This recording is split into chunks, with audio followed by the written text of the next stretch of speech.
इस channel को subscribe कर दीजिए, बहुत सारा प्यारा से बात दीजिए, क्योंकि भाई बहुत मेहनत करता है हमारे लिए। तो हमारे जितने भी फैंस हैं इन चैनल को सब्सक्राइब करिए, ढेर सारा प्यारा से बात दे। Love you. नमस्ते, प्रणाम। मेरा नाम पुष्पेंद्र और आपका स्वागत है मिस्टर पुष्पेंद्र यूट्यूब चैनल पर।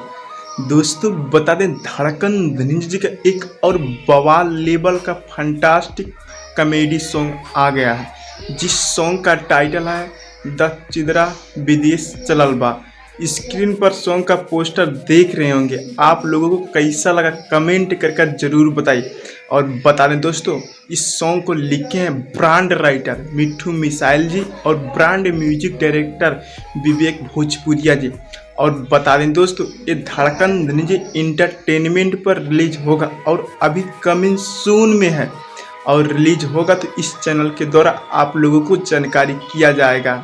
धन्यवाद। अगर आपको हमारा वीडियो पसंद है तो चैनल को लाइक शेयर सब्सक्राइब करना ना भूलें। धन्यवाद।